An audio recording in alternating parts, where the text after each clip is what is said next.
Well, I tried putting dog in. You said it was wrong.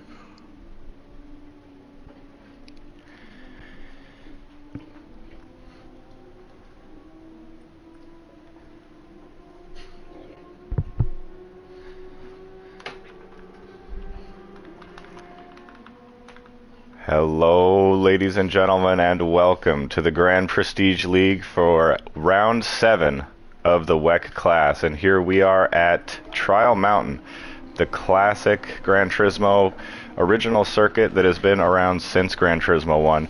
And it is also going to be a sprint format round this weekend, which means we do qualifying and then a reverse order sprint race for about 10 laps.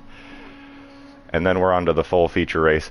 And today's going to be a little bit different. There's no Rekus in the booth with us today. Unfortunately, he had to miss out. So today it is going to be me, and next to me is going to be making his commentary debut, my SWT teammate, May JP. So how you doing? Hello, everybody. I'm doing quite well. How are you today? Very good. Just trying to take all the dogs out and all that stuff before the race gets started. And they're getting right into qualifying. So we're going to have 15 minutes of trying to set the very best lap possible. Looks like Nuco and Whiteout are getting out of the pits early here. Now this is a very weird pit lane, as we know from our small amount of practice we've done here already, that the pit lane is kind of ridiculous. It just goes on forever and ever. It's very long drag down that pit straight.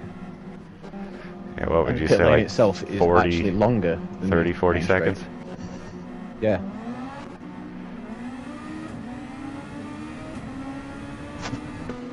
Not very optimally designed, if you ask me. Okay, multiple cars coming out around the same time.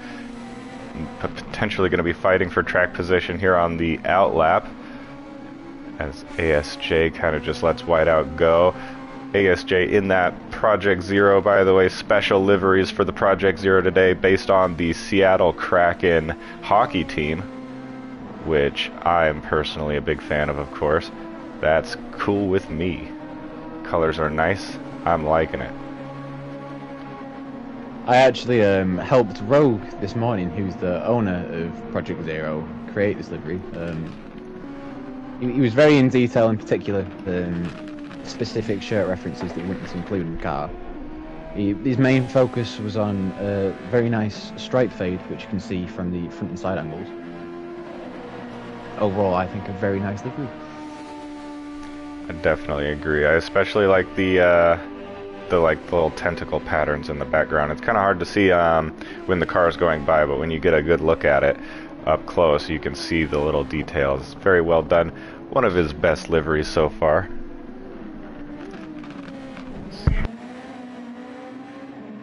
Yes, that's exactly what my opinion was. Let's check the audio real quick. It sounds good so far. Okie dokie. Excellent. And I got the link for it, and we are good to go. So now I'm grabbing this link. I'm gonna send it around to a few people, as well as post it on the league's Discord and Instagram. So if you're on Instagram, make sure you follow the league at Grand Prestige League. That is where you will get all the updates for upcoming rounds, as well as league standings to see where these drivers are at in their respective championship bids. And yeah, so I'll just be doing that for the next few minutes while these guys are completing their out laps and starting their first flying laps. Let's go on board with someone. Let's go with Whiteout.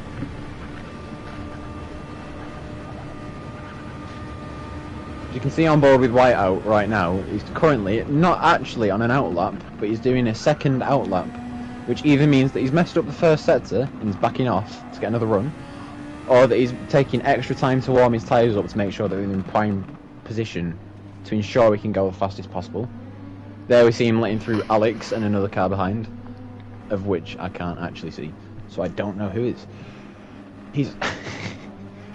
He's parked on the side of the road, which is absolutely smashing for an onboard. This is really get a good look stuff at the here. concrete wall. Yes, very, very much.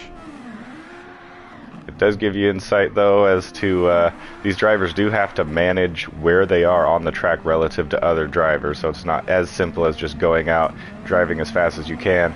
In the qualifying, you got to be very careful of everyone else not to impede their progress, so everyone has a fair chance to set the fastest lap.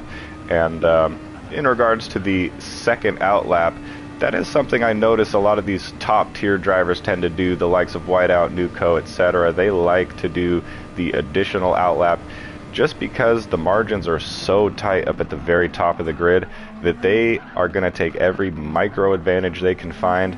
Taking that additional lap, burning a little bit more fuel, makes the car a little lighter, and it gets the tires into a little bit more of an optimal temperature window, a little bit more grip. And these are very subtle differences. They don't make a huge difference, but they make enough of a difference.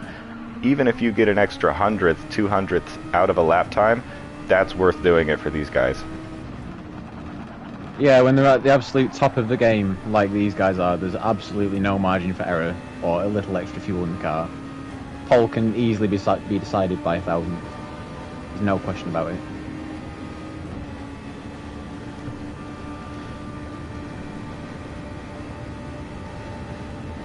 Is F16, let's pass Whiteout on his flying.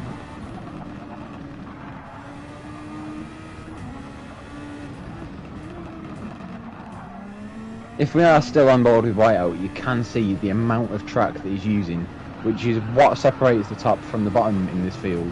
The amount of track used. As they seem go off the track limit, over the grass, just to extend his period that he's on the throttle. Because the more you can be on the throttle going into this final straight, you're going to gain at least 3 miles an hour before you get to the final corner, which, as shown there, can be up to a quarter of a second.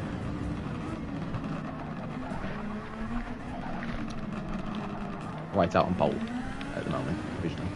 Posted a couple of links around. Now I get the information up on screen for you guys. I know you guys like looking at all the information that you have available to you as Whiteout slips right in front of another car going out of the pits. Let's check out Viper's progress here, as he is the next closest challenger, about 2/10 separating the top three each.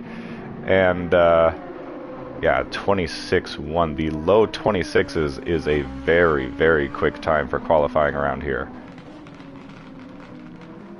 Yeah, that is an incredible time with the very minimal practice that I've got done. Yeah, Currently, I did a little bit of practice with Illusion, and when you see some of those lap times, it is very discouraging for yourself, but obviously very impressive for Illusion. Oh, his Whiteout has a little bit of a spin. I'm not sure whether he was up or not. Parking on the side to let everyone past again. Yeah, and it seems Viper, as he passes the start-finish line, is not using any overtake. Potentially an additional outlap like Whiteout. Illusion, however, is on the overtake. We can check out his progress here, as he's getting on it very early on in his attempt here so that he can reach the maximum amount of top speed possible while he crosses the line. Not a single little bit of energy lost, amount of speed lost. These guys are really maximizing here today.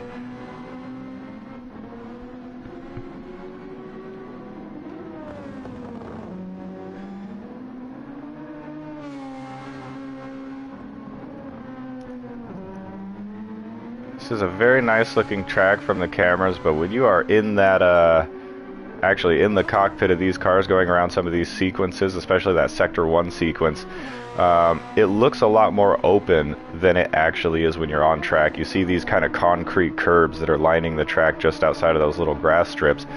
Those are solid, and if you hit them, they might as well be full-on concrete walls, just like we had in Canada. It just doesn't quite look like it, but it is just as fine of margins. You got to come right up to those concrete curbs at times, and if you tap them, it is no different than tapping a full concrete wall.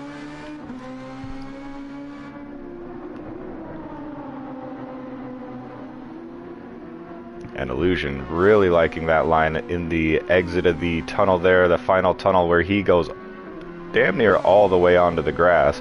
And I was even asking him, because usually obviously when you go on the grass it's usually not faster, but the angle and the amount more track you can get by taking the grass line is enough that it actually is worth it and is faster. Illusion is also just has the skill level necessary not to spin out every time he does touch the grass. You got to keep the wheels very straight when you decide to deliberately exit on the grass. He'll do so here too. Those are the two spots that he does so. And he does have just enough overtake left. Oh, but a penalty. Yeah, so he had enough for a second consecutive push lap there, but the penalty is going to take that effort away. Oh, the margin between him and Viper just now like very we said close. Before. Yeah, there is only 13 thousandths separating Illusion and Viper, which goes to show how close these drivers are with their experience and the talent, the amount that they can push the car to the limit.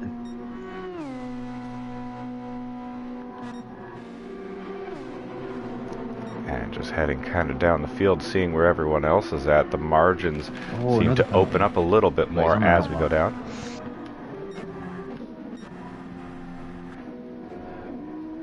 Now, King at the bottom of the grid, not what we would expect either, so that would tell me he has not yet set a lap.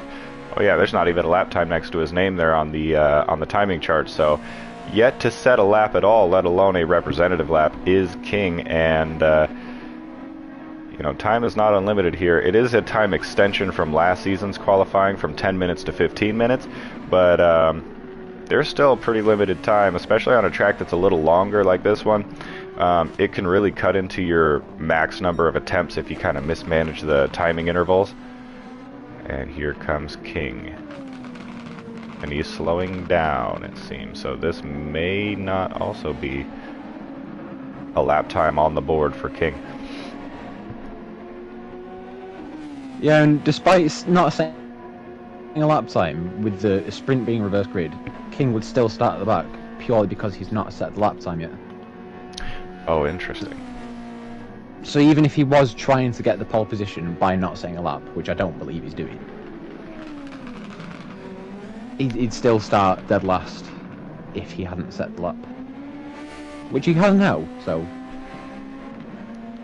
King for sprint pole. Indeed. And he's still not using any overtake either, so it's kind of perplexing. Not sure what his strategy is here at the moment. And back into the pits. Yeah, it's a very confusing one. Whiteout saying wake up, I'm sure that was addressing King as well, as they are teammates. There seems to be a kind of a battle for track position here between Yuki and ASJ, as their qualifyings are very close as well for P7 at the moment, what that lap time would be worth. The difference about a tenth. And they're improving, yeah. So ASJ now increasing that gap to about half a second.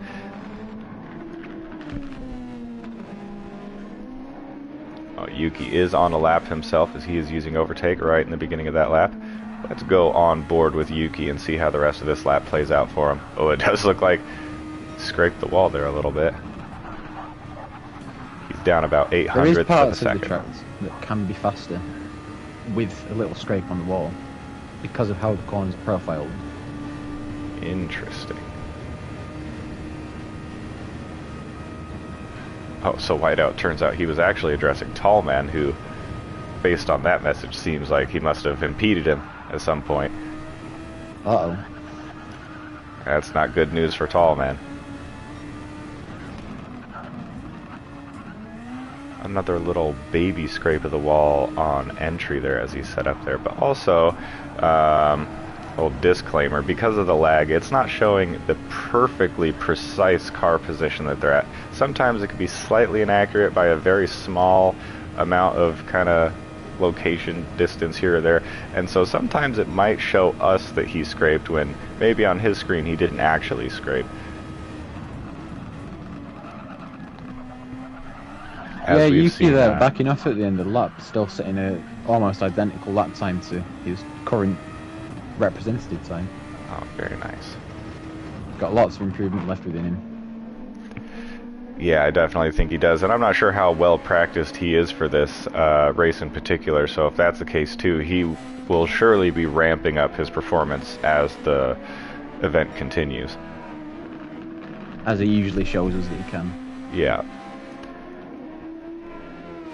Yeah, Yuki, the kind of driver who is very solid midfielder, but when he dedicates himself to a particular result or target, he usually can find it.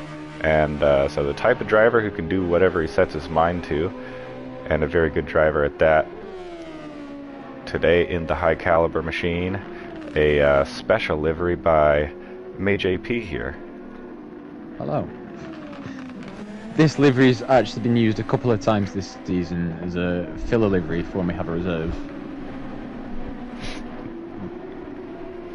It's one of my more favorite No particular reason ones. why, it's just one of the ones that the guys picked as their favourite. Based off of a water bottle, which is what all the little dots are. They're supposed to be bubbles. See, it's a kind of Gatorade. Nice. Something similar to that.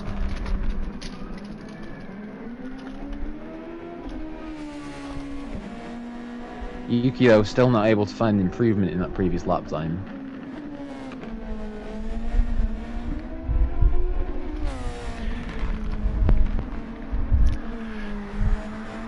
Yeah, nah. This track can really kind of take confidence away from you too. When you're on a good lap, you see the purple sector, first sector, sector 2. You're seeing the improvement on your lap time, but some of the trickiest corners come right at the end of the lap. ASJ up by 0.3, clipped some grass, and may have lost it all. A perfect example of exactly what I was saying. It's brutal. The really difficult corners, for me at least, come right at the end of the track. That's an identical lap time. It's very unfortunate for the Flying Falcon up in 7th.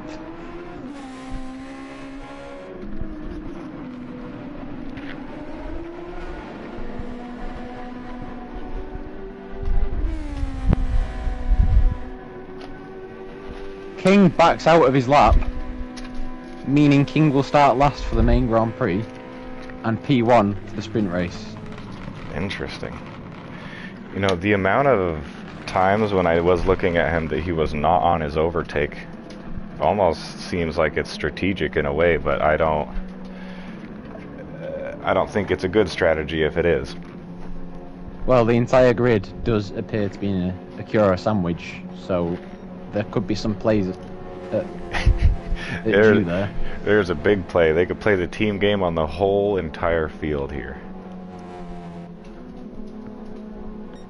Alright, so let's see. Anyone else on a flyer? It does not appear so. It does seem everybody's qualifying session has now concluded, and it will be Whiteout starting in pole position and Illusion P2 having improved past.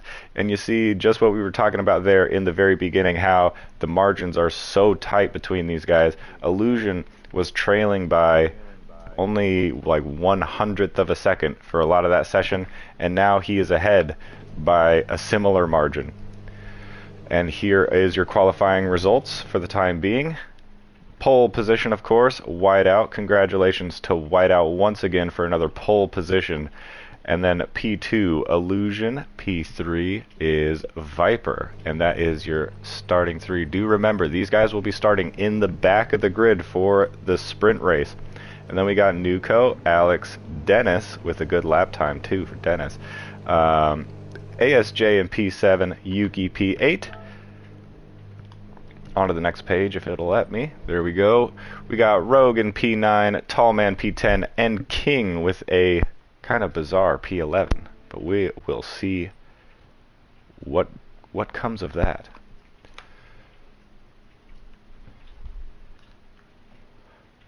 And it does look like Whiteout forgiving Tallman for the impeding.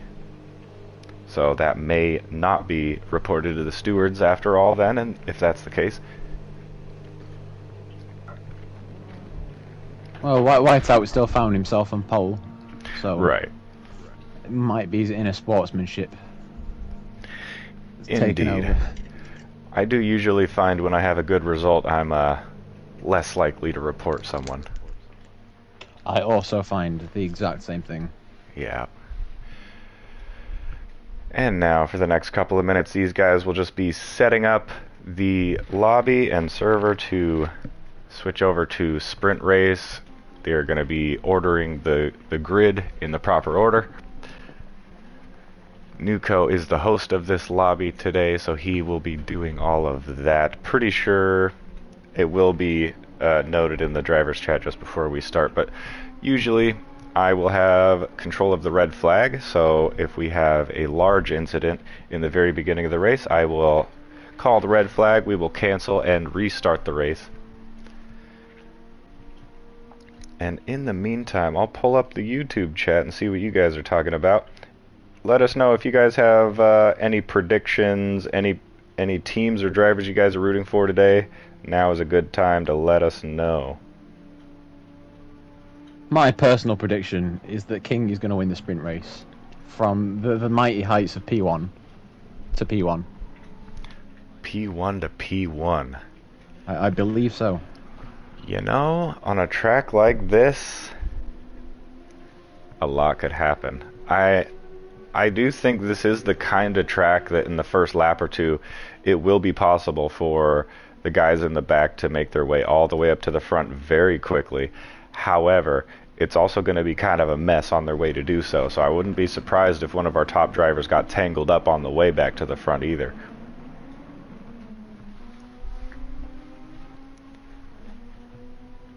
Prediction, though, I'm trying to think. I don't know. Hold my feet to the fire now.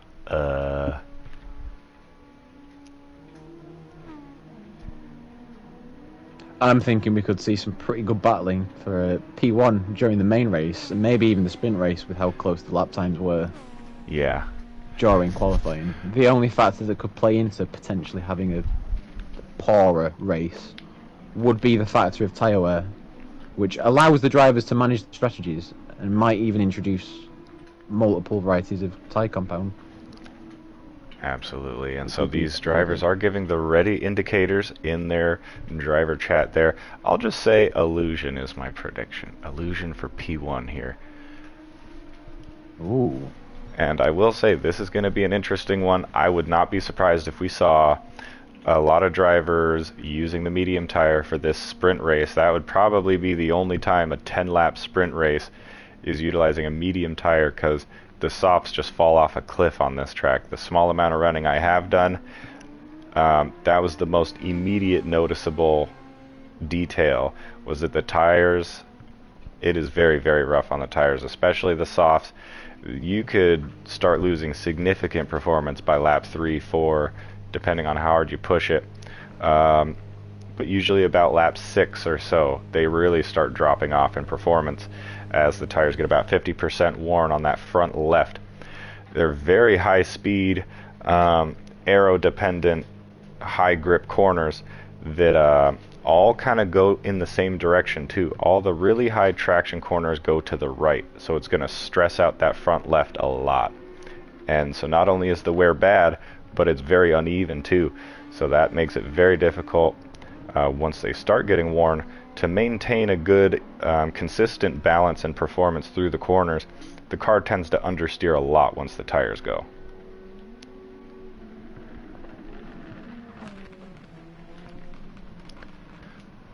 Nuko says 30 seconds. Nobody said nothing on the red flag, so I'll just let them know. Entitle it to be now. Here we go.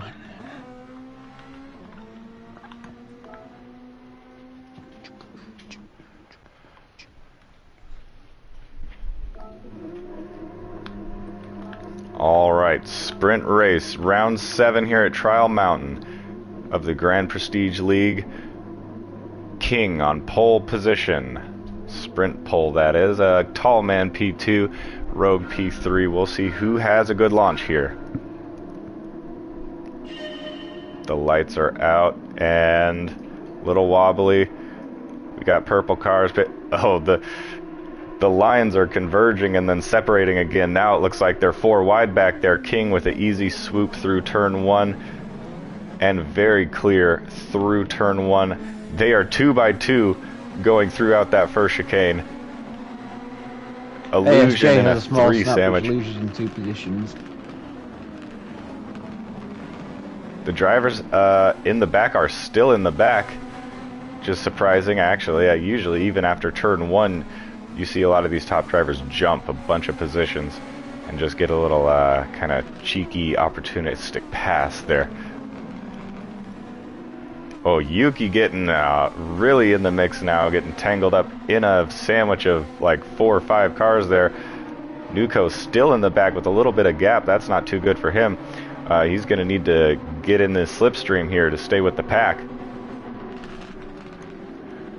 Back a little bit more towards the front. We got Rogue and Alex fighting each other for P3 here, while Alex is pushing on the back of Tallman's car, trying so desperately to get past Tallman as Rogue is putting pressure on Alex, and he slips past there at the 90-degree corner as they go into the tunnel. Tallman just losing Illusion one position. round the outside on Rogue. Oh, now Illusion. Amazing see? overtake there. Yeah, Illusion has jumped up now. P4, now he's fighting P3. He's probably going to get past it here on the straight. He has a lot of speed coming out of that exit. And it looks like Whiteout attacking Rogue too now. We got battles all over the grid. Whiteout making the move onto Rogue into turn 1. Oh, slipping back behind Rogue actually. Deciding to back out of it. Probably pretty wise there. Yuki still in the back now fighting with Nuko. And it looks like Viper in the back too. Losing out from that battle. Move on Tallman.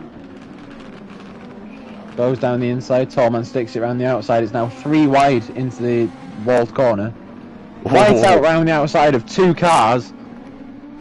That's a move That and was a half. impeccable. Double overtake around the outside around Trial Mountain is classic Whiteout behavior. And now he's on the overtake looking to close this gap to P3. Illusion there, a direct championship rival. I believe they're only separated by 1 race victory's worth of points in Whiteout's favor. Illusion not far behind in the points. Big group behind. 4 wide into one of the fastest, tightest corners. It goes straight into a tunnel. My goodness, they're all over each other. Rogue now P7. Viper finds himself up a couple of positions. Tallman, something must have happened to Tallman. He finds himself down to P9 now with his teammate Yuki just behind in P10. Tallman and Rogue fell down the field together within the second lap. I see. Now we got Nuko up to P5 now. Whiteout P4, and is in fact closing in on Illusion, who has not used any of his overtake yet. Whiteout having burned about a quarter already just to get back into this fight. Within these sprint races, the drivers find themselves a lot more liable to using lots and lots and lots of overtake because the management isn't quite as key. They have roughly the same amount of overtake for almost a quarter of the laps. So they can push the entire race distance. We will see a lot more borderline irresponsible use of that overtake as they can really spam it. And now we got Alex, who does seem to be kind of closing the gap here on King, but the gaps are now finally starting to spread out, although not for P3 as Whiteout has closed in on Illusion as they go around here in sector 3. Just gonna take a look around the rest of the field before returning there. Alright, cool. So this is the battle. The gaps, boy, that was a crazy multi-car battle for several laps there, and then all of a sudden the gaps just open up and now everyone's on their own. Now it's just a pace battle, and now we can see here if Whiteout can close in on King. It does look like Illusion managed to open that gap up just a little bit more before the end of that lap, which is crucial because the straights just after are very long and give the chasing car a big advantage in that slipstream. But the dirty air before you get to that straight is very bad, so that is big advantage for the lead car in this battle. So now we're back to the sector. It is advantage Illusion.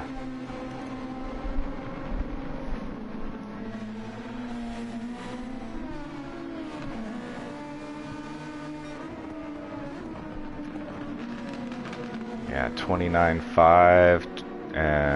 I don't know if that's actually an accurate lap time there. Okay. Oh, it's showing me a 28.0 for Alex as the fastest lap of the race thus far. These are very fast lap times, people. That's close to the quali times when considering fuel and tyres. And these guys are also on medium tire. Oh, Flaring Ace is in the chat. Very good to see you. And he says he cannot race today, but that is all good. Oh, and maybe he's saying he can't even watch it. Oh dear. Oh, can't watch it live. Alright, that's all good, but seems like I've just noticed that not the whole field is on the medium tyre. Alex in P2 is on the soft tyre, looking to gain on King, and has gained over half second this lap. Oh, he's pushing and pushing to try and close that gap to P1. That's a sprint win for EXO. A little bit risky of a decision, especially when the rest of the field decides to take mediums.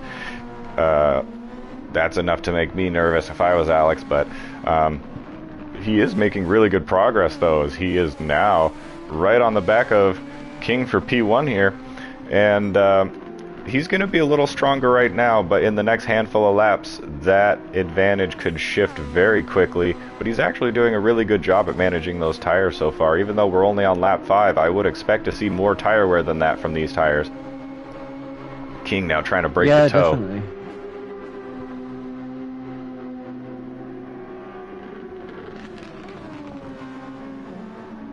The softs right now find themselves in the perfect window for pushing, which means Alex will have the prime time to go and chase King. However, in the next few laps, we'll see them degrade more and more and more. So by lap 7, I'd be looking out for Alex dropping off the back of King maybe, and potentially even falling into Illusion and Whiteout. Yeah, absolutely. So Alex should know that this is the time. If he wants to make this move happen, now is the best time to do it. And he's on the overtake just before the straight, so he knows it too. He's in the slipstream. King wobbling a little bit. You are allowed to break the toe, but you're not allowed to make multiple moves on the straight to do so. Oh, a bit of contact. Nothing too bad. Alex King holds on. Back. Oh, he's got his nose in now. We'll be side by side into the next corner.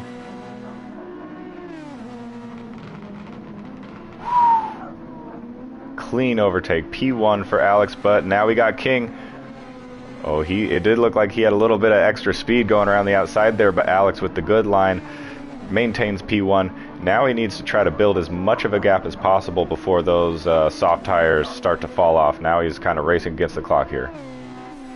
Alex could also decide to play the team game with his teammate in P3 and attempt to back King into Illusion so Illusion can take the lead. Yeah, now this is quite a dynamic situation we have right now because the top 4 are both teammates in the rival teams here. We got EXO and Acura fighting each other for 1, 2, 3, and 4. A lot of different tactics can be played here, but will they? They might be in kind of a difficult position to even do anything other than just try to hold off the guy that's chasing them. It's a little bit harder to be tactical when your opponent is so fast. Alex now with over a second half lead. King maintaining gap to Illusion behind, with Whiteout roughly also maintaining gap to Illusion. Nuko closing in on the pair of them. Could lead to some nice racing within the next few laps. Oh yeah, and he enters the chat is Nuko. He's not far behind at all. Now, Whiteout, only a quarter left of that overtake, but only 3 laps remaining, so it does seem he's actually managing pretty well. Illusion, however, with over half of his remaining, now he's starting to dump it on this lap. I do think that he was kind of saving so that he could really dump it all towards the end. Some drivers like to use a consistent amount throughout the whole distance. Some like to save it towards the end or for an opportunistic moment and dump a lot of it. Illusion with a run on King. Will he manage to close that gap before the next corner? I don't believe so. No.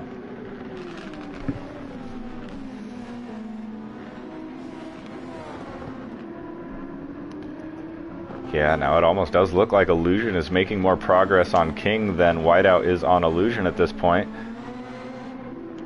Looking further back in the field, Viper appears to have front wing damage and is still stuck behind Rogue in P8. I did notice that earlier, a little bit of damage, and there was damage to Tallman too, so I'm not sure if that was, if those two sets of damages are related, but I do know there was some contact that did result in Tallman falling down the field very quickly in the opening laps. Both drivers have Illusion around damage the outside. the car. Okay, Illusion making moves on King now just behind, playing the trailer now, going around the outside, trying it wheel to wheel, staying wheel to wheel through the outside. Getting pushed wide. Yeah, getting pushed a little bit wide there. Now, because they're wheel to wheel, you do have to leave room, but I think there was just which opens the door room for Whiteout, who's looking on the inside for this next corner, backs out, and it will attempt to run down the main straight. Yeah, so this is the team tactics we were talking about. King's defense helping out his teammate Whiteout tremendously there. So the team game going against EXO at the moment, but that is also okay for EXO because they have a car that is opening a gap up in P1 right now, so that's okay. Oh, Illusion with the move. Outside. Ooh, a drift. Doesn't quite make it stick, opens the door for Whiteout, Illusion still has the inside. Round the outside, Whiteout, who has to back off to avoid the wall. And now Nuko really Back getting on the into this outside fight too. again. Oh, maybe not. Nuko still just behind the pack here. Boy, that was getting dicey. Illusion around the outside with the drift, almost losing it in between two Acura cars. That's just incredible scenes. But now he's solidly in the slipstream. He's going to have a really good run into turn one here, going around the outside of the first part, which, okay, tucking in. Ooh. Oh, nice. That was an excellent move by Illusion. Now that makes it an EXO 1-2 in the sprint race. King allows his teammate to slip past and continue attacking Illusion. Now that's very smart team game, as Whiteout is the points leader among the two of them, and Whiteout likely with the pacier car as well.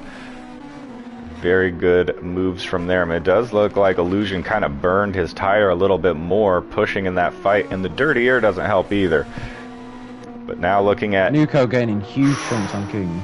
And this is exactly what Alex was going to worry about. What we were talking about earlier is the state of that front left tire is bad on Alex at the moment. It looks like about 10% remaining. So he is going to have to kind of just limp to the finish here, but I think he built himself enough of a gap that he should be okay. Whoa, and now we got Nuko getting past King as well. So Nuko now P4, and it does look like he might have just enough laps left to potentially make an attempt on Whiteout, but I'm not sure at this point, as everyone in front of him is also just extremely fast too. Nuko and King have both run out of their overtake.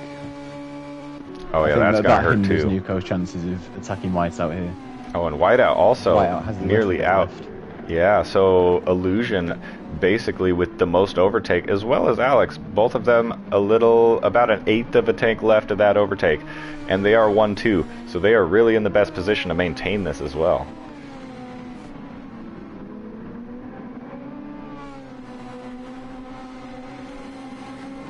Now, because Illusion is within this championship fight, there could be a possibility, although I very heavily doubt it, that Alex will back off and hand him this win to really help that points haul on Whiteout. I really doubt that's going to happen, though. It would Alex be very risky, given how close Whiteout is.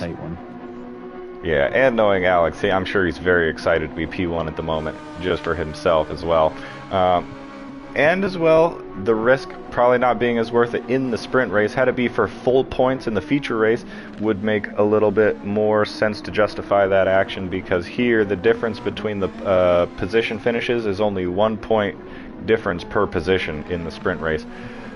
So he'd only be risking gaining 1 point for Illusion and potentially losing 2 for himself. So. And the gap is pretty big, so it's best to just, as he's crossing the line, yeah, there we go. It is Alex with the sprint victory in Trial Mountain. Illusion crossing the line P2, making it an EXO 1-2. Whiteout completing the podium, but not far behind at all, is Nuko P4 and King No Skill P5. And then we got ASJ finishing in P6. Rogue not far behind, still keeping the damaged Viper at bay in P8. Now coming out of the tunnel here is Yuki in the high caliber machine, rounding out these final extremely high speed S's. And he will cross the line P9. Now we are with Dennis. Ooh, Dennis with damage. Yeah, well. also had damage in P10. I wonder if we missed something on the opening lap. Yeah, I do remember I was looking through on the opening lap. Everyone seemed to get through pretty clean. There was some wheel-to-wheel banging for sure out of the opening chicane there, but I didn't see any damage right away. So maybe that was either picked up later in the lap or on lap 2 or 3 there, when everyone was really starting to shuffle positions. And then Tall Man throws himself into a wall across the line. Very clearly enjoying that race. Ah, yes. With his whole heart. Of course. And you know, I will say, of course, asterisk of Viper having damage to his car, but that's a good performance from Rogue. Perhaps one of the best of his season so far. Just a very solid performance all the way through, finishing P7, didn't have any damage on the car. And this is not an easy track either, so that's very good. Everyone. Yeah, very impressive for all the drivers.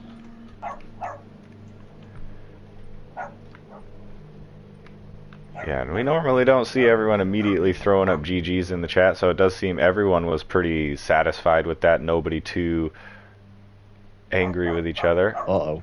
Except for maybe Viper, who did have to carry damage the whole time. And he says it's because of Pixel, so now we may have our first hint of a post-race report going to the stewards afterwards. More rivalry. Yuki, me? Yes, you. Unaware of any contact made. The other Yuki.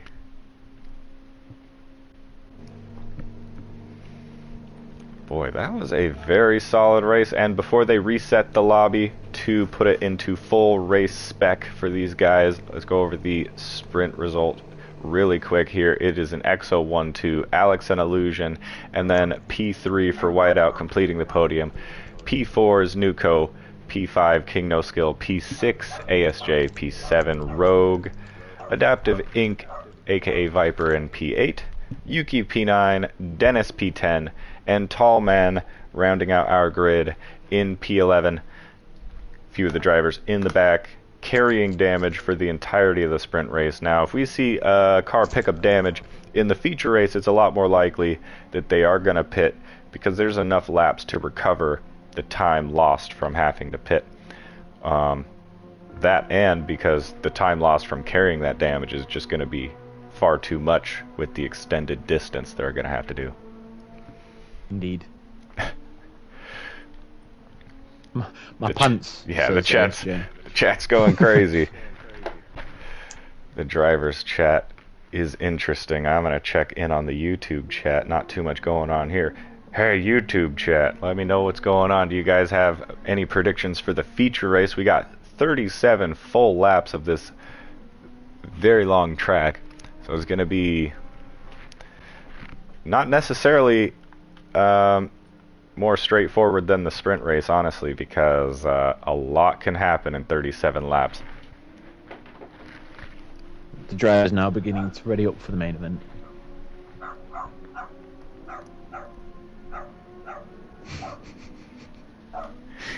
King Slippery Pants, indeed. Rest in peace, Doppelbob Ganger Pants. He should have moved. He should have moved. The missile strike was very unnecessary. Yeah. Yeah, from King Slippery Pants to King No Pants. King's getting all sorts of pants-related nicknames today.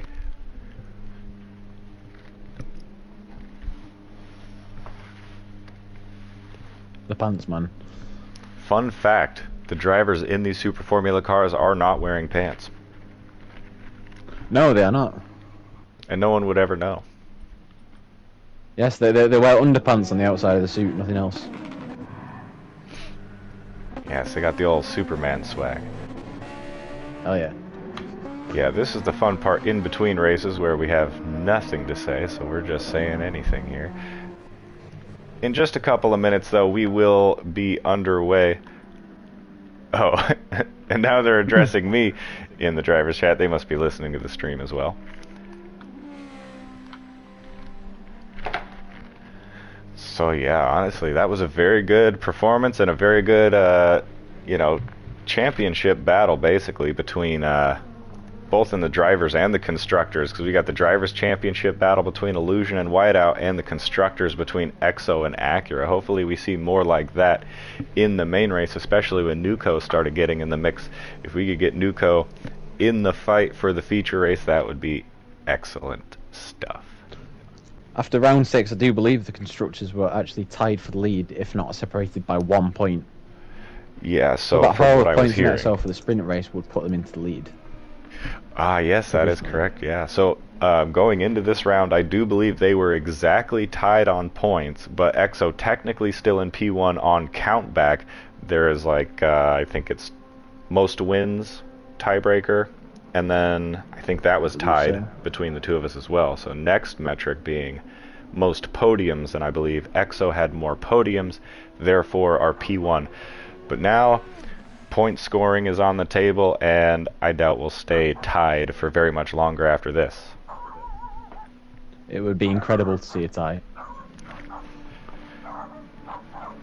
That would mean a very, very hefty race, with King sweeping through the field. Or even Alex coming up.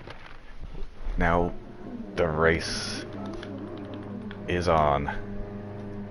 Whiteout on pole position. Illusion just behind. The other two fastest drivers in the lobby just behind on the second row. The lights are now turning on as this race will begin. Trial Mountain, round 7 GPL. The lights are out. Cars are moving. Oh, that looks like a really good launch from Whiteout as he chops across the field to get right in front of Illusion immediately, and that gives Viper a beautiful opportunity. Wheel to wheel with Viper now. And Nuco right behind all of them, just taking a quick look through the field to check damage. Everyone looks like they got through turn 1 very clean. Whiteout P1, Illusion P2. Looks like very straight line amongst all of these. We're not got any 4 or 5 wide going into turn 1 at the moment. Okay, there we go. Alex with a terrible start did incredibly well to haul back to a P5. He fell down to P7 at one point. You know where he started at? It was like P5. I believe he started P5, but off the line, it was a terrible launch for Alex. Oh, I see.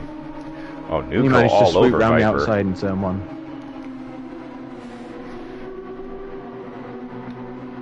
Yeah, lucky duck. He's going to want to get back into this leading group here, as that's where all the action's going to be had. As soon as those gaps start to spread out, it's going to be way harder to make headway into that field.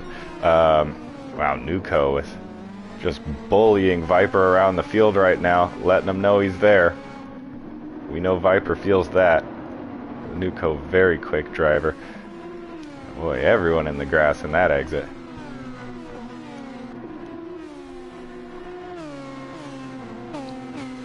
Whiteout with an absolutely storming first lap pulls a second on Illusion. It'd be interesting to see how that gap develops over the course of the race.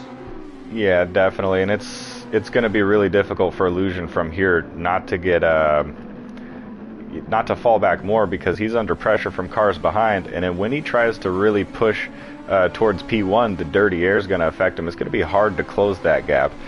If he does, he's going to have a really good chance to make the move, but closing the gap is actually kind of the harder part in this instance, and it's going to leave him vulnerable to the cars behind, who have already closed that gap enough to put him under pressure and make moves on him. I think that gap of comfort is about 1 second. That's where you can keep them at bay in the dirty air. Viper, though, within half a second, now he's in slipstream range. His car behind him too, though. Nuco also in slipstream range of him. Yeah, just as we did before in the sprint race, we're seeing a 4-car battle for the second position on the podium. Headed by Illusion, trailed by Alex. Yeah, quite a bit of a different situation here. very different dynamics points-wise, team-wise, as it looks like we have one driver from every top team in the top 4 here, and then Alex, of course, right there as well. So that's good news for the EXO team, as the only other second driver of the top teams, the highest one being Alex. But just behind them, him is King No Skill, aka King No Pants. The Pantsman. It's a bit of a From gap, starting though. P last, up to 6th. Oh, Alex with huge contact on Nuko, nearly pushes him into the wall. Luckily, no, both of them avoid it. Oh. Nuko really not happy about that. Oh, It was a very big dive wiggle into the second turn on the chicane. Yeah, Alex a bit known for that, isn't he? And yeah, Very some slightly. drivers not too happy with him. Not too surprised either. I didn't quite see it. So, but given Nuko's response, I'm very certain we're going to see that reviewed in the post-race stewards room. It was a hefty lunge. Well, Alex now with a job on his hands, because he can just assume at this point that he's driving with a 5-second penalty that he needs to try to make up for here. At least 5. You never know with the stewards, it could be more, could be less.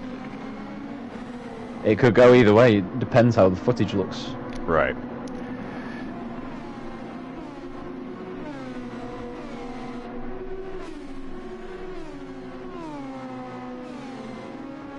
And so it just Alex, looks though, like- while making that move, did take quite a lot of curb, which could put him under the pressure of the stewards, as that would be seen as not having control of your car. Oh, indeed. Gaining on Viper, though. Well, and that is... Who is gaining on Lusion, who is news. gaining on Whiteout. Ooh, good news all around then, for everyone involved. Very So good. just making sure, taking a look at all the tires, it does seem every single driver is on the medium tire this go around, so no variation in that regard. The soft just will not last, as we saw with Alex's soft tire on lap 10 of that sprint race was completely dead. I'm almost surprised he survived 10 laps. I'm very surprised to survive 10 laps.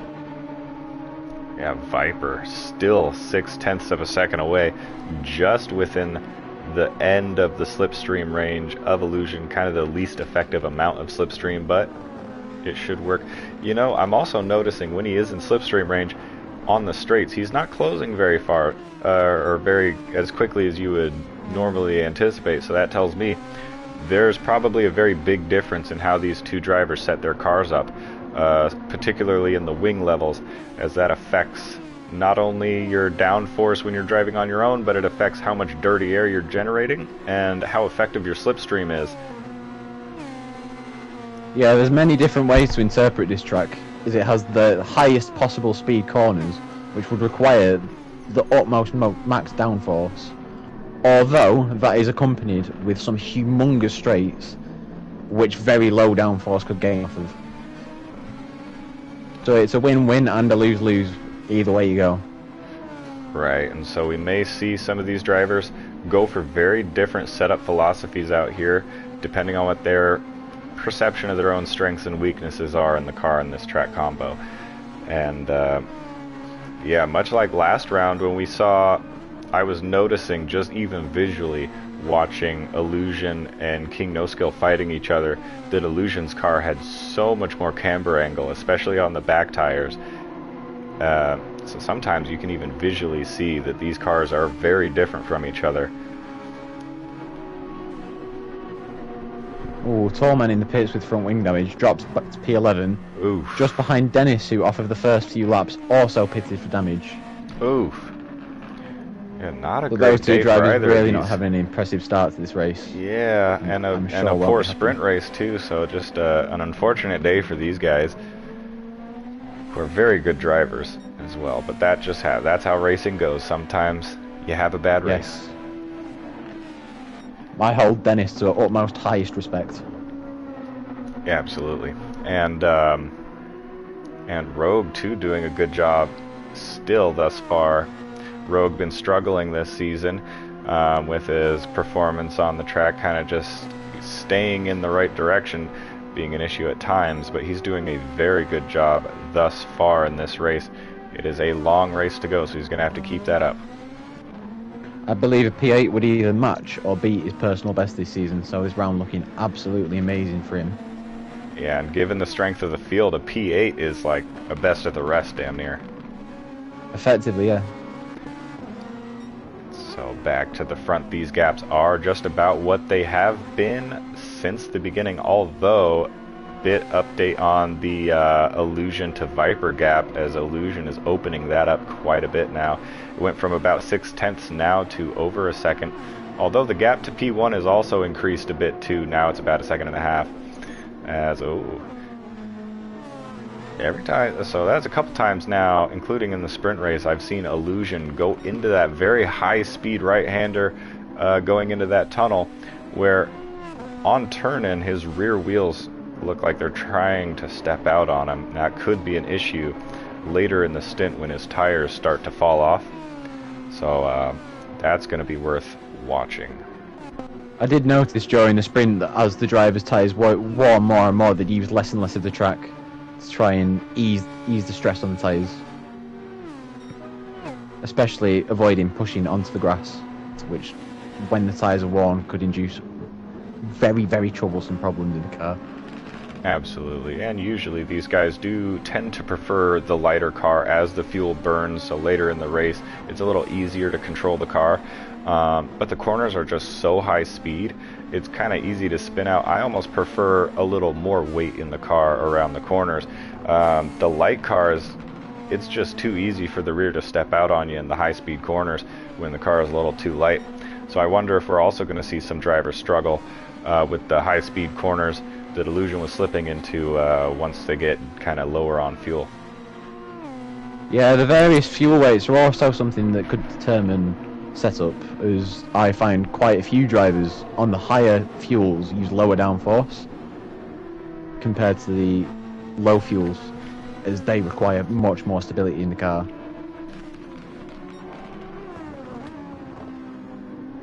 Illusion looking for another purple. Yeah, Illusion with the current purple time as well, set on just the very last lap at a 29.5, a very solid lap.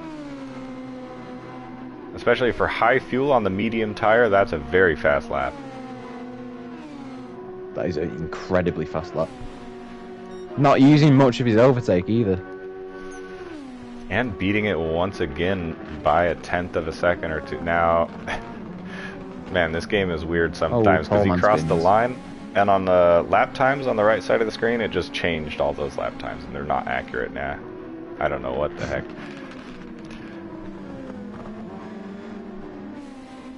Tallman, a few laps after coming out of the pits with damage, spins yet again, but this time luckily picks up none.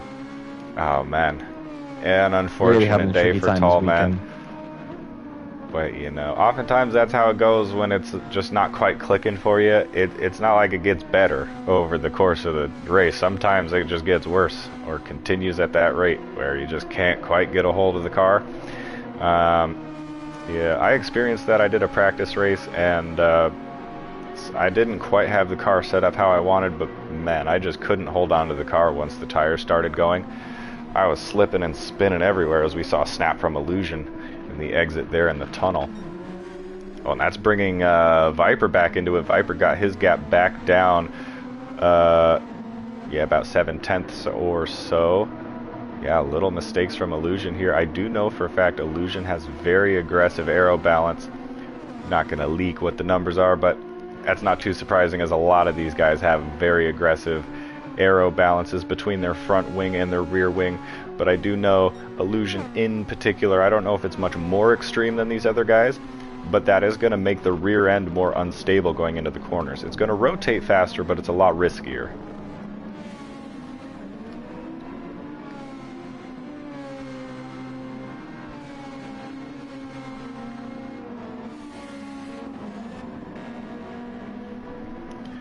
Yeah, the gaps up and down the field pretty much maintaining themselves thus far. Not too crazy of a race in the feature as far as battles. It's a good thing we had the sprint, because that provided Oh, and then we got May JP left. Are you still here in the chat with me? I believe so. I'm I lagging can quite a hear lot, you. though. I might restart my internet. Alright, that is fine. I can take over for you in the meantime if you wish to do so. Yes, please. Alright, sounds good. I will be back in a second. We have an internet restart, everybody. Perhaps one of the most exciting things to take place in the feature thus far. First retirement of the race, but it is our commentator. Alright, yeah, Whiteout actually really opening up this gap now as the cars just behind kind of yo-yoing the gap up and down a little bit, trying to maintain. Overall, it's net maintaining these gaps, but it is kind of going up and down a little bit for the cars just behind the leader, which is allowing Whiteout to just do his thing, which is extreme consistency at an extremely high race pace. And that's what he's doing once again here. The classic Whiteout. You start P1, you run away with it and have a boring race. That is the Whiteout formula. And Viper looking very racy at this point, though, on the overtake as well. Using the overtake, about a quarter of it used so far. Same as Illusion, but he's using a little more of it right now. And that's gonna...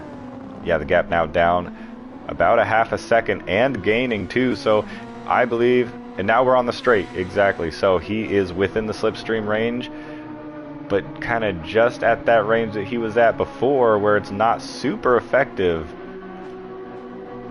Yeah, not gaining a lot despite being in the slipstream. And now he's going to have to live through a little bit of dirty air through this final sector here. And they cross the final sector line of the lap. It is a personal best for Viper thus far on the lap. And I mean, you just look at those lap times. If those are accurate, then those are really solid, very consistent, and quick. Not only are they consistent and quick, but they're consistently getting a little bit faster and faster lap over lap. But now you can see just how detrimental that dirty air is, because he had that gap down to a half of a second on the straight. Just a handful of corners later, it's back up to 1 second, and that's about that range of dirty air. So there's just like a force field of dirty air at about 1 second that's just keeping these cars behind. It's really hard to break through that. If you can break through it, very effectively get about, I think anything under a second, you're within that range. But really, to be comfortable enough to actually make a move as the chasing car, you probably want to be 3 or 4 tenths, no more than that, behind, to actually start fighting for real. And yeah, the gap up front from Whiteout, just maintaining his pace, taking care of his car. And now you can see the tire difference too. Look at Illusion's tires versus, oh, maybe it's just Illusion actually. Illusion having a bit worse tire than Viper behind as well. That's a good about 10, maybe even 15% difference between the tire wear here. So that could be not only just driver technique that is contributing to that, but the car setup as well. The way you set up the car, not only the suspension, but the aero balance, can contribute to increased or decreased amount of tire wear. One of the things that they're playing with that could affect tire wear a lot is the camber angle of the wheels. How far out or how far flat they're laying on the surface of the ground, because these high-speed corners, and there goes Illusion into the pits, also noticing his tires were not in a great position. This is a very, very critical part of the race now. He's dropping down positions, but it doesn't look like he will have too much traffic. And now we got a May JP rejoining the commentary booth as well. What is up? Can we hear you? Hello. Hello, welcome back. Okay. Hopefully I can actually hear you this time. Illusion in the YouTube chat while he's in the pits, so that's how you know it's a long pit lane. Oh, that's why. 3-second penalty, and that's going to completely destroy all of the good progress that he has made thus far. And he did this last season too. Last season, the same exact track, same exact pit entry line. And it was a couple of these mistakes that potentially cost him the championship last season. Ooh, immediately serving that penalty on the straight, now having to get back up to speed. This is the part that really kills you too, because not only do you serve the 3 seconds of decelerating, but you lose a lot of time too trying just to get back up to speed. And the amount of speed it kills by serving 3 seconds is a lot more than a half a second. So obviously you lose more time by serving a higher time penalty, but it also, the higher amount of time you spend, the slower you are by the time it's done, so you have to spend even more time getting up to speed as well. So it's a double, triple, quadruple whammy of a penalty, and that is a race killer.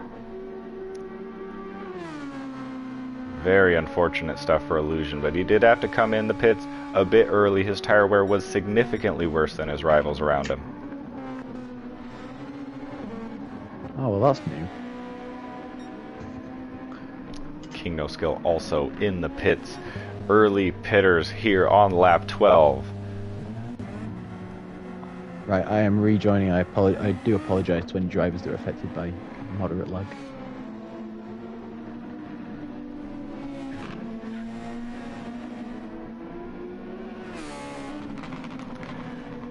Brand new mediums for the two drivers who have jumped into the pits. I do expect on the next handful of laps that these guys will also be jumping in the pits as well. Now, normally what we see oftentimes in races is the tire wear, they can get it all the way down very, very low before they pit. But I do believe we will probably be seeing them pit with what appears to be a lot of life remaining on the tire.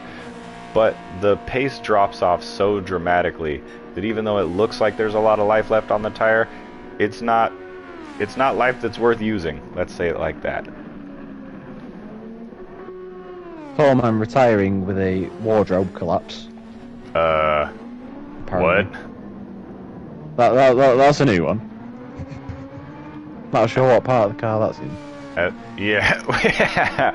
So, as in his wardrobe Underpants very fell clearly fell over off. In his or Oh, yeah, no, he said that his wardrobe collapsed.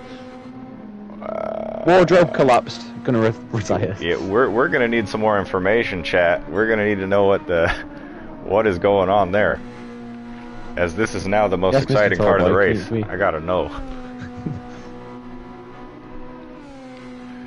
I mean, it's better than a Janet Jackson wardrobe malfunction, though. I'll say. Hopefully, we don't got tall man titties out. Ankles broken by the giraffe man. And we got, tall man in the YouTube chat now saying he will send a pic to May JP. Very curious. We need updates. I will describe this pic.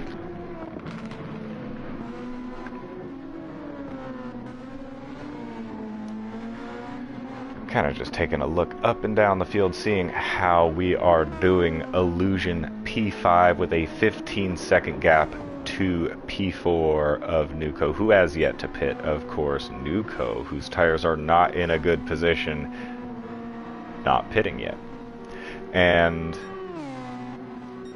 yeah, so normally we would see as well Nuco having slightly worse tire wear than the field, which does seem to kind of be the case. It's a very insignificant difference though. However, Illusion actually being the one with the worst tire wear thus far, it seems. And I don't imagine it was helped by him sliding as much as he was into that Sector 2 tunnel. Now, we will see if Viper in P2 now can make any headway onto P1 of Whiteout. The gap was about 5.5 seconds, now it's up to 6 seconds, so it's not looking too good in that regard, but a lot can happen. We are still only on lap 15 of this race, so a lot of race left to go. And in the update meantime, on Tallman, it does appear that his shelves within his wardrobe have all collapsed on top of each other. He's got a... I mean, he already wasn't having that great of a race, so whatever poltergeist that is living in his room with him was not enjoying watching. You see, GT understands what I was thinking, because I was like, that's my first thought, was he had a Janet Jackson.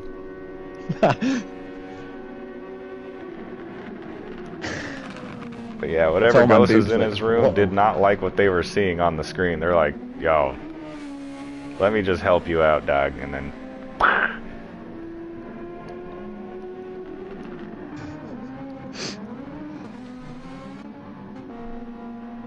I was thinking he had his pants pulled down first by someone. Yeah, that's what it sounded like. Because I've heard of wardrobe malfunction, but a wardrobe collapse must have just blown his whole clothes off. Like, ah! Taking flight. Into the pits is Yuki. Okay, so we have with the SJ.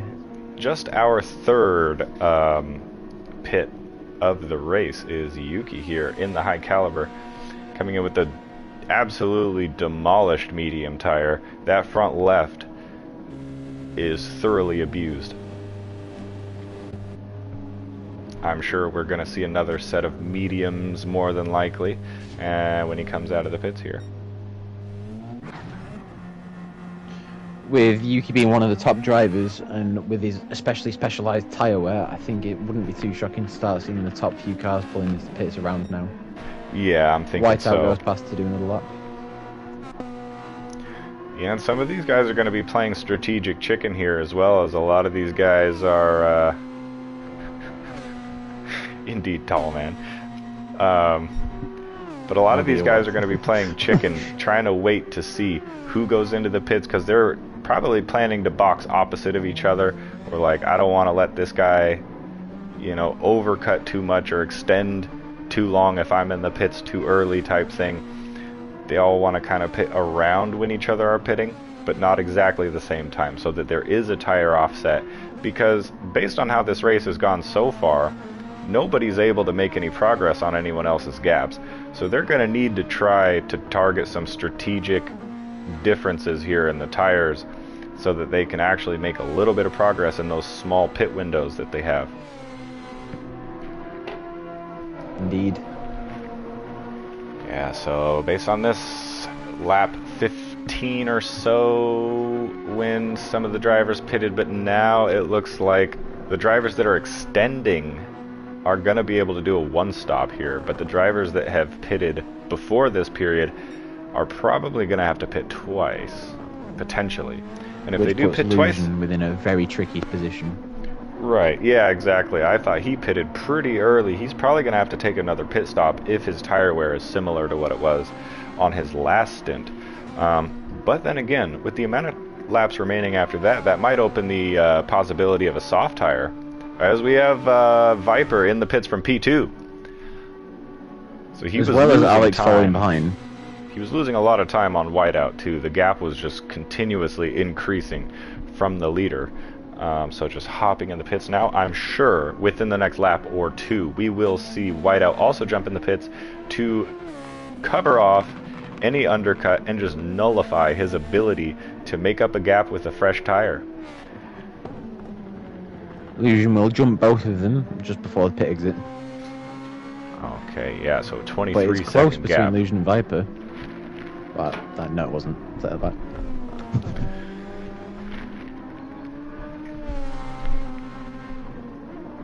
Alright. Now, my dog The has gap been between Illusion and begging Viper? to go outside. Okay.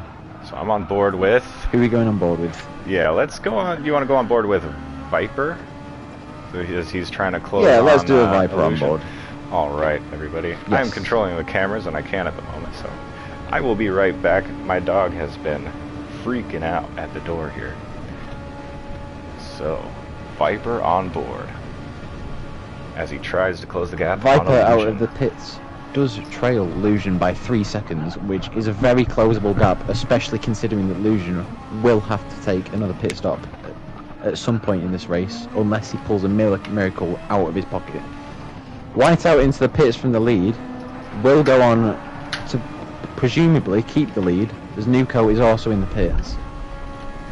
I don't believe Illusion will be in a position to come out ahead of or anywhere near Whiteout, as Viper, who came out 3 seconds behind, was more than that behind Whiteout. Right.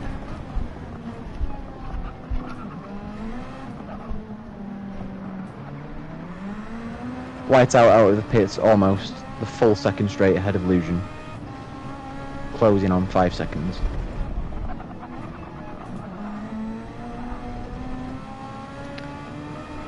Well, and we're definitely going to have to wait later in the stint to see how Illusion's tire wear is going to come back to bite him potentially, or even help him out here. And but so just far as we did in the sprint, we find Alex behind King, which, as we know as before, was a very, very good fight between the pair of them. Alex with the softer tyres, King with the older tyres, which would suggest that King had undercut Alex from trailing and now leads.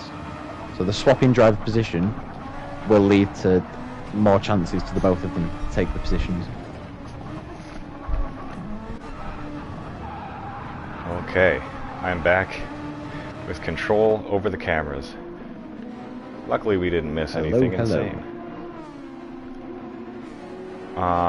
Yeah, I will say Illusion is very fortunate to find himself in this position right now, despite not knowing if this is actually a position he's going to be able to maintain given his tire situation. But even with that being said, he is very fortunate to find himself in this position right now, given the fact that he had to pit so much earlier than his rivals, and the fact that he had a massive 3-second pit lane entry infraction.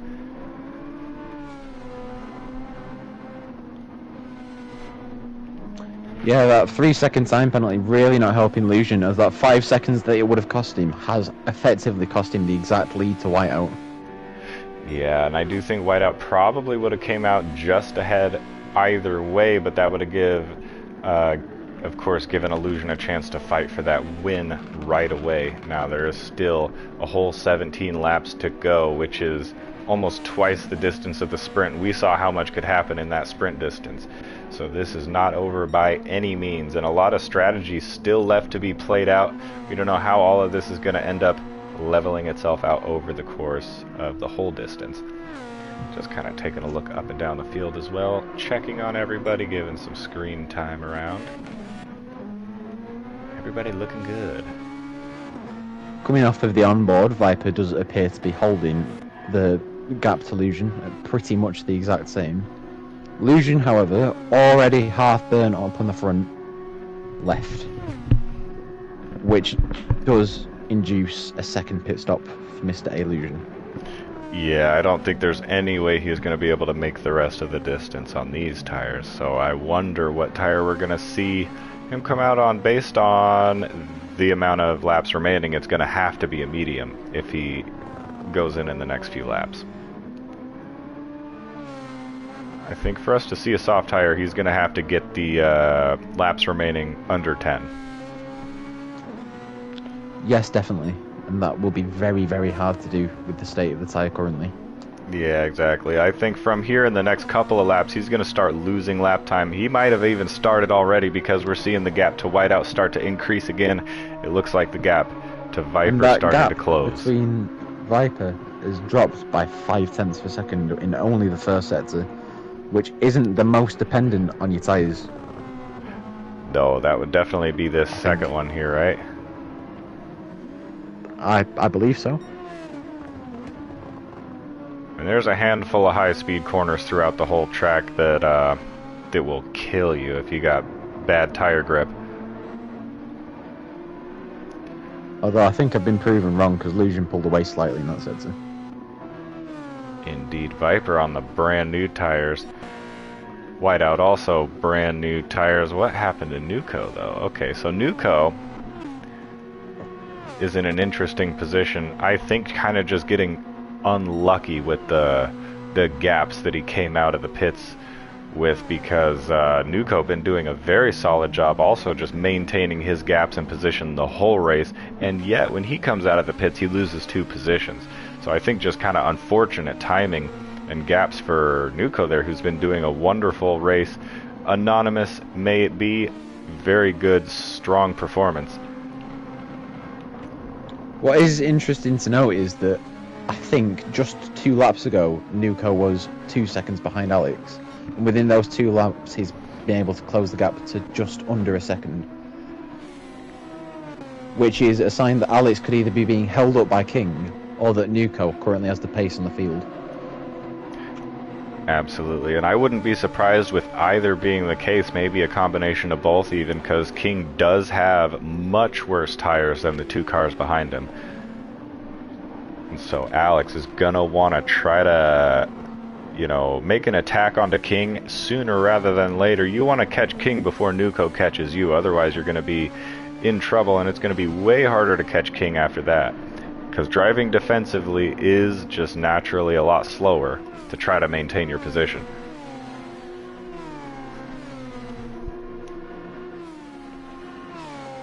However, driving defensively does in turn also cause the car behind to travel much, much slower. Indeed. Which would hugely reel in Nuko towards the fight for P4, which he's already in. Right, that's true. So this is effectively a fight for P4 right now, but yeah, that's a good point. Depending on if Nuko catches him early, this could be not a fight for P4 at the end of that battle. So it's almost would be better for Nuko as well if Alex catches King. Because you'd rather get in a fight with King right now than Alex, given that Alex, of course, a little bit of an aggressive driver, already had a run-in with Nuko that upset him today, but King just does seem to be the easier car to overtake at the moment, given the state of his tires, and that he's probably going to play a little bit nicer. Indeed. Gap between for P2 here is back to a second. So we're back how we were in the beginning of this race. Viper chasing down Illusion with about a 1 second gap. However, Illusion's tires very bad at this state. Viper's very good still. Illusion might even jump into the pits right now. That's exactly what I was thinking. He's getting towards the window where another medium would open up. So within the next few laps we'll see the decision between the medium and the soft, which could change Illusion's race drastically. Yeah, and Alex, just as he caught up to King, King is burning up his overtake now, trying to keep this position. Ooh. Ooh, another, oh yeah, another little contact. Now that's gonna... King and Nuko are some of the people who often poke fun at Alex. They like to all kind of riff, banter, make fun of each other and stuff. There is a GIF that is created of Alex doing something similar at Monza to that. It is often used as a joke because Alex kind of known for that, jumping over the curbs, bumping people out of the way. However, to great effect this time. He's getting his own back for those jokes today. Paying the price of Nuko and King. You want to make a gif of me doing it? I'll do it. Nuko's looking around the outside through this fast corner. Ooh. King with the defensive line keeps him at bay. Yeah, very good defensive line there from King. That was very good because Nuko had every opportunity there. Very well covered off. Yeah, now Alex starting to run away with it now that King is putting on the defense to Nuko. So this is great for Alex, very bad for Nuko. Oh, Illusion being caught on the straight now. King in the pits. Okay, let's see if fight it back in the chicane. Illusion kind of just giving it up for P3 here. Still not in the pits despite the tire difference. This is where he's going to start losing a lot of time. I mean, even the last few laps, I'm sure he's just been bleeding lap time. I'm not sure exactly. I think the purpose of staying out this long is probably just to make his next stint a little bit more comfortable for himself. He's really sacrificing right now in this lap and the last lap, though, for doing so. With the visible loss of losing P2, Illusion might now decide that it's time to call the gun on the pit stop. Yeah, because not only that, he's now already that lost over a second and a half. Yeah, now that Viper is free, I mean, if you got much worse tires than your rival behind, that's okay as long as he's behind you, because essentially his pace is what your pace is if he can't get past you. But as soon as he's past you, now he's opening up the pace of that fresh tire, and he's already opened up over a second and a half. Now it's going up rapidly, 2 seconds in just the next couple of corners. My goodness, yeah, Illusion losing a ton of time now. He's going to need to jump in the pits. I could almost guarantee he's going into the pits right now. Yeah, he would be trailing in the lap after King, who took his pit stop just the lap prior. Comes out 4 seconds ahead of ASJ, but 20 seconds behind Nuco on a set of mediums. There you go. Very interesting to see extra if he's able careful to close that gap. He got very wide towards the inside this time to avoid that pit lane entry line, I'm sure. So now that King has removed himself from in between Alex and Nuco, we see Nuco starting to gain ground now onto Alex, whose tires are literally identical. When I switch between them, there's like no movement in that tire meter there. However, huge difference in overtake levels. Nuco's still around half, Alex less than a quarter. Lucian comes out of the pit lane roughly 5 seconds ahead of King, but he was very, very, very slippy on the exit.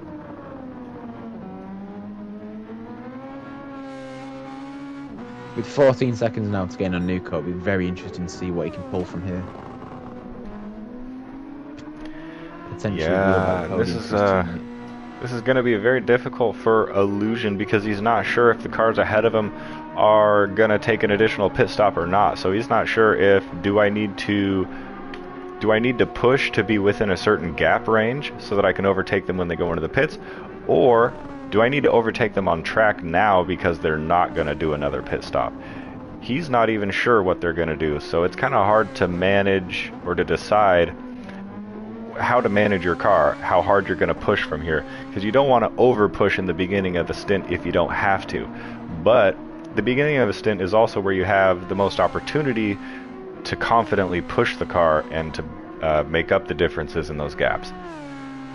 Bit of a rock and a hard place for Illusion right now. Indeed. Another rock in a hard place, I think very evidently, is Dennis, who has just picked up the fastest lap, showing that he has the pace.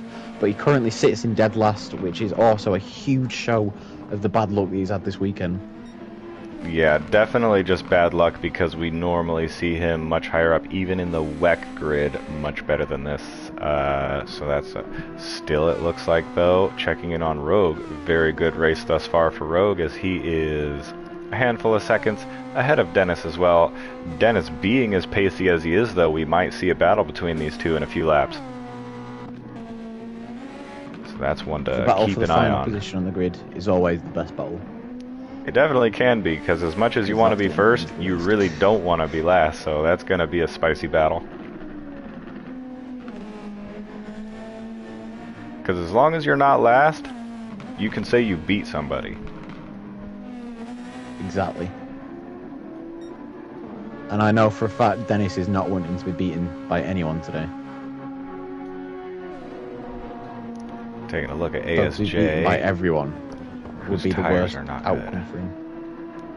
Yeah, absolutely. Oh, and especially how jarring it is going from one grid where you're fighting for wins to the other where you're fighting for last. That can be jarring on the confidence and the mentality, but he knows what the money race is, and having that purple lap too will put that confidence back in you too, regardless of the what the actual result is at the end of the day. You can look at that and say, I know what I could have done. ASJ straight into the pits after he pointed out the tyre wear. Yeah, I heavily recommend soft towards him, as I think we saw Alex stretch him out for 10 laps.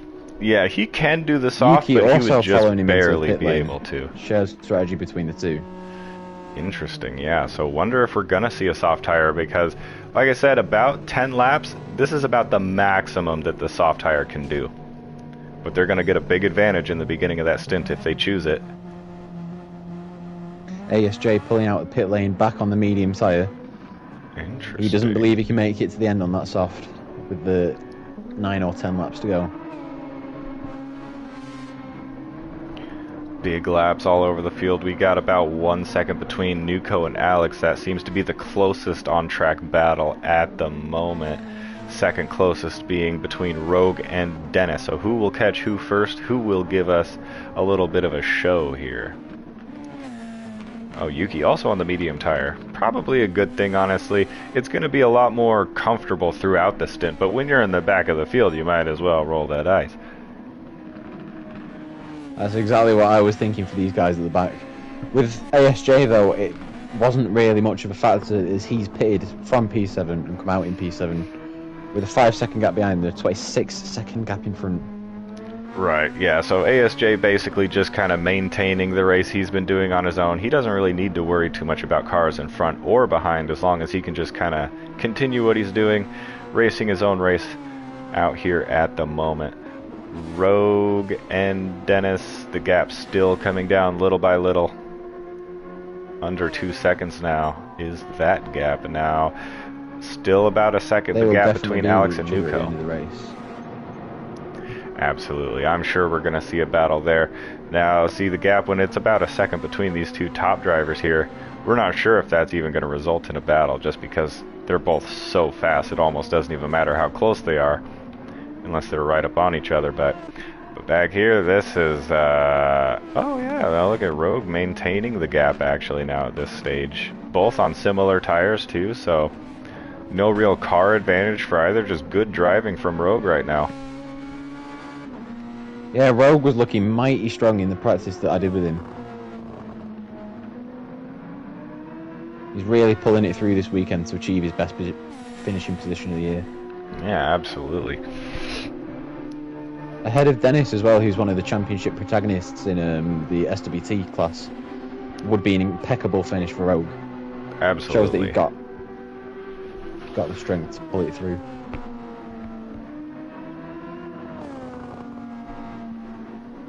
ASJ also with another very impressive but very dull race.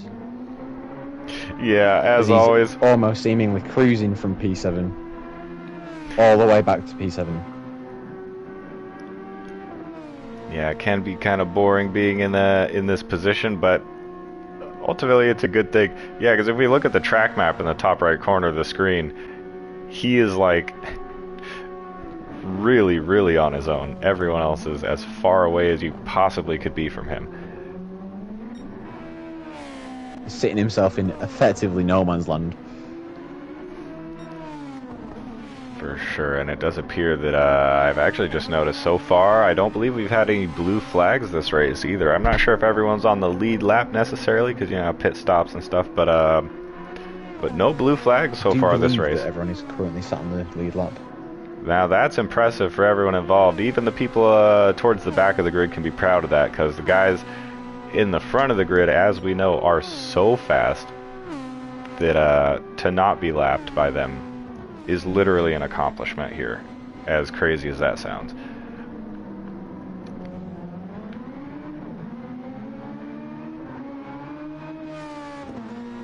Yuki is closing on Dennis for that 9th position, but I don't believe that he's got the time left to be able to close the gap enough.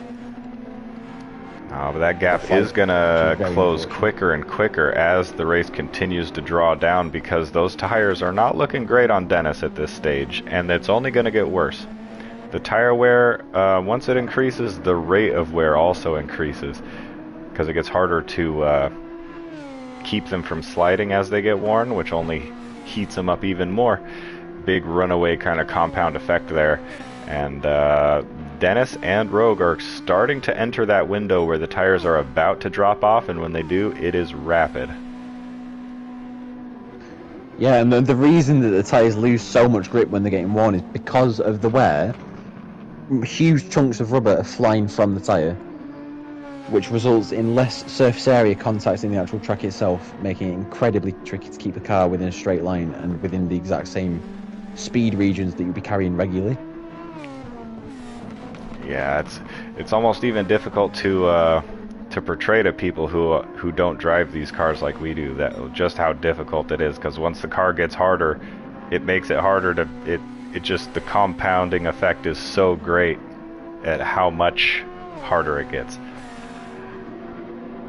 And it's not easy to begin with. A good way to show the tyre wear between the drivers as well, if on the onboard camera, if you go between drivers with different tyre wear, you can see the different shade of black that the tyre is, and that's because of all the holes that are formed due to the rubber flying away.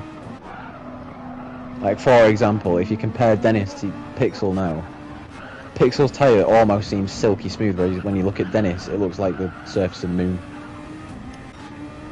Yeah, absolutely. Very cratered and just, yeah, rough looking.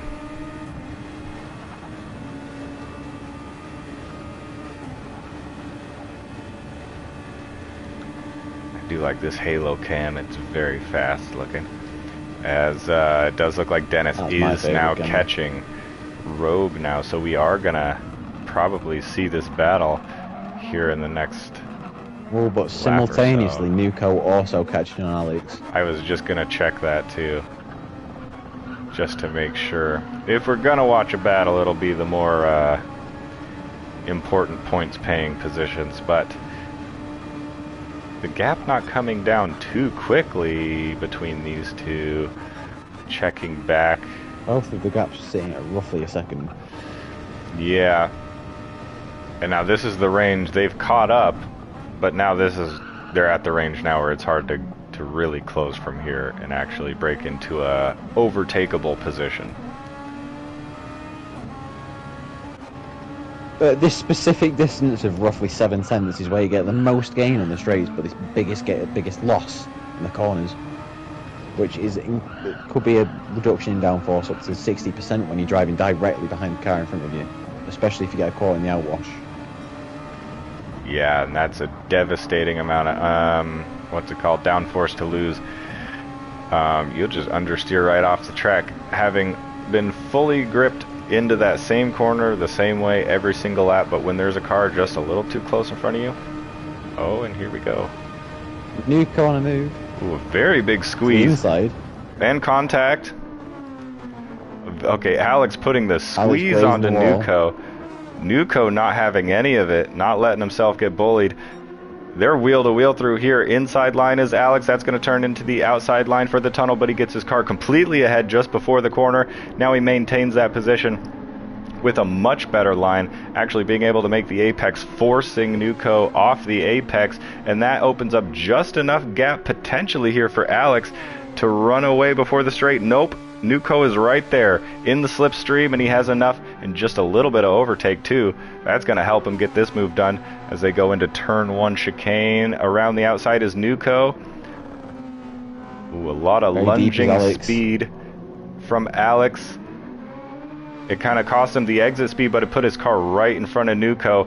Nowhere for Nuko to get around. A bump draft from Alex. Round the outside yet again. Ooh, that's a move. Alex. Up on the inside again. Great defensive move from Alex. Big slip. Oh, as he goes wide and loses his tyres. Yep. Man, that was actually some wonderful racing. For Nuko to run away. Yeah, just that little tire slip is literally all it took for Alex to lose out. But when it came to car positioning and the actual battle part of the battle, Alex was doing really, really well to maintain that position. It was just jumping back to Dennis and Rogue. These two are now separated by 5 tenths, so perfectly following the other battle, these two are going to commence on each other. Yeah, good. Usually when these things happen, it's all at the same time, so we have to miss some stuff. But luckily this time, they timed it out just right for us. We got Dennis all over the back of Rogue now. Both drivers pretty level on overtake, which levels the pit playing field by quite a margin. Okay, while they got a little bit of distance between them still, just going to double check on Alex. And because Alex is fighting this back with the little tiny bits of overtake he has left on the straight here, closing back in on Nuko, and he's right there now. Oh yeah, oh, and the lunge! The inside on the curb again with the contact. The exact same move he pulled before. Could see him get yet another penalty, turn into a 10-second. Though, Nuko was not put anywhere near as much of a disadvantage from that move. Right. Compared to from before.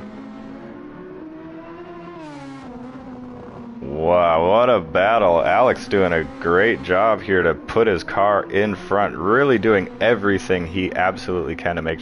Damn. These are... Yeah, Nuko just all over left and right. Yeah, swerving, weaving left and right. Nowhere for him to go. No place to pass. Alex, Great Wall of China right now. Nuko with again, round the outside goes Nuko. Little bumping there with the squeeze. Alex just hanging his car around the inside, just keeping right in it.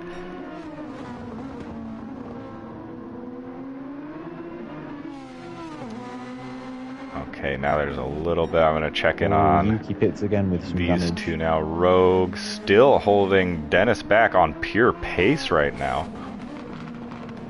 Dennis also in that Yuki had dirty air actually range. gained from 8 seconds all the way down to approximately 4 seconds, which means he could have been within this fight, but he touched the wall and gained some damage, which drops him all the way out of it, and also makes him the first car to be lapped. So Nuko's still ahead, but Alex within range. Dennis, side by side with Dennis.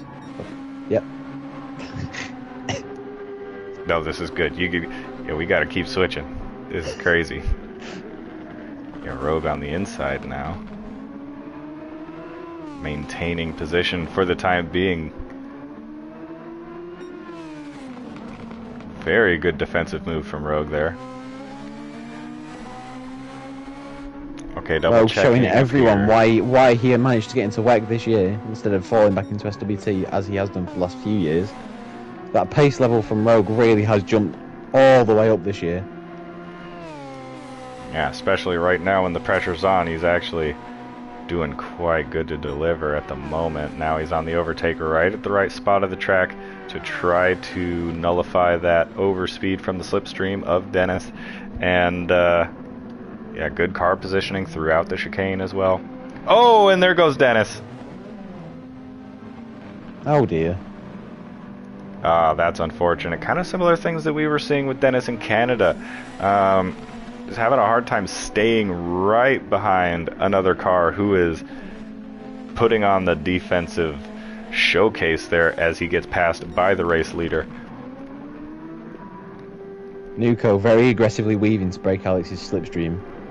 Really So looking now, to hold out that pit P3. Yeah, back to the front as well. We got Illusion being brought right back into this fight. Alex defending his teammate. Yeah, Alex putting the dear. squeeze onto Illusion for absolutely no reason. Illusion with a bit of overtake tires, here as well. Could very easily close on Nuko to take that through P3. Alex really not helping out his teammate here for his championship bid. absolutely not. Illusion being the driver's champion leader, he needs to give this position up because, and it looks like he did so there. But that move though really not helping out, as I think yeah. Illusion pretty easily could have got onto the back of Nuko and overall bumps up XO's points all here. Yeah, indeed it is. I mean, last lap it was very unlikely for Illusion to catch Nuko with the time remaining, but and Whiteout, of course, crossing the line P1 to win round 7 at Trial Mountain. Viper with a very good, solid race the whole time. P2 in Trial Mountain. Congratulations to the podium finishers. Yeah, Nuko with Absolute no tire left. Race from all of them. Had to go to war to get this podium today, and he got it with no tires remaining. Illusion P4, Alex P5. Yeah, very solid results all the way around. King P6 as well.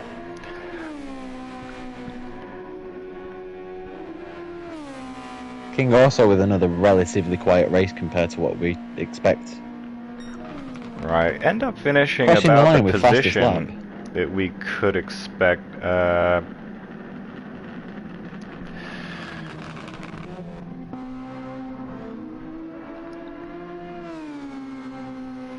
Now we got ASJ and P6. Well, on the last lap Dennis of leads before retirement. the race can be finished. Yeah, could have just picked up 3 points there, but instead deciding no points is better and leaving on the final lap He did, of the however, race. cross the 70% margin, so will gain half the points that he would have finishing P10, as it will be classed.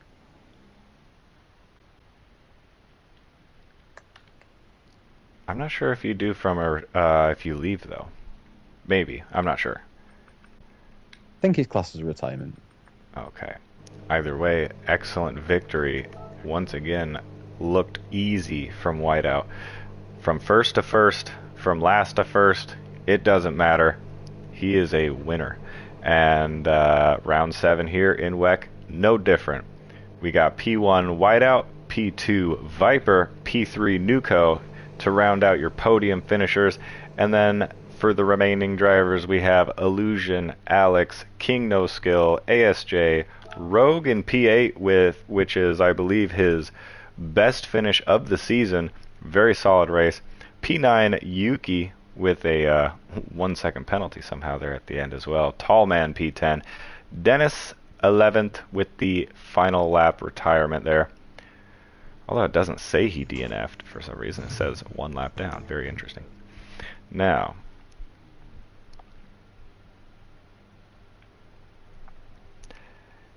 yeah, everyone's excited about how that went, whether for good or for bad. Nuco, yet again, not very happy with Alex. Yeah, not too surprised there.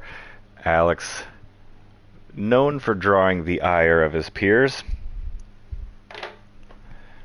Now, I will want to remind everyone too, make sure that if you are not already, that you are subscribed to this YouTube channel. Make sure you subscribe, got the notifications turned on, like this video, all of that good stuff, because we will be back here next Sunday at Trial Mountain for the SWT series, where May JP and I will be on the track ourselves as teammates in the Exo cars, racing the likes of Flaring Aces and Dennis and company. And people are telling me to look at the chat. No, I'm busy. Oh, on YouTube. All right, fine, I'll look. But also, before I take off, make sure that you're also following us on Instagram at Grand Prestige League. That is where we be posting the updates to the standings for the championship, so you know how that's unfolding, as well as race briefings for the upcoming round, so you know exactly what the drivers are preparing to do for their next races, how many laps, tire wear, track, everything like that. And yeah, so you're going to get all the updates over there at Grand Prestige League on Instagram. And yeah, we will see you guys next week.